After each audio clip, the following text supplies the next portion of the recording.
চট্টগ্রামের কর্ণফুলীতে গ্রাম্য সালিশ বিচারের নামে এক যুবককে মধ্যযুগীয় কায়দায় নির্যাতনের অভিযোগে নিজ শ্বশুর ও ইউপি সদস্যসহ ৬ জনের বিরুদ্ধে আদালতে মামলা করা হয়েছে। জনমনে আতঙ্ক সৃষ্টি, হুমকি, ভয়ভীতি প্রদর্শন, বিশৃঙ্খলাসহ নানান অভিযোগে রাঙ্গামাটিতে ৯ নেতাকর্মীকে বহিষ্কার করেছে জেলা বিএনপি। পার্বত্য জেলার বান্দরবনের লামা উপজেলা থেকে নিখোঁজের ৩ দিন পর মোহাম্মদ মকসেদুল হক নামের এক যুবকের লাশ উদ্ধার করেছে পুলিশ। চট্টগ্রামের কর্ণফুলীতে মোহাম্মদ জাহাঙ্গীর আলম নামে এক ব্যবসায়ীকে বাড়ি থেকে ডেকে নিয়ে অতর্কিত হামলা চালিয়ে গুরুতর আহত করা হয়েছে বলে খবর পাওয়া গেছে। কক্সবাজার সমুদ্র সৈকতে ভেসে এসেছে আরও এক জেলের মরদেহ।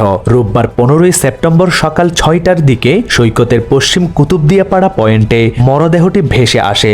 এই নিয়ে মোট ৬ জন জেলের মরদেহ উদ্ধার করা হয়েছে। বান্দরবনে ৮ বছরের কন্যা শিশুকে ধর্ষণের দায়ে হারুন মিয়া নামে এক যুবকের যাবজ্জীবন কারাদণ্ডের আদেশ দিয়েছে আদালত।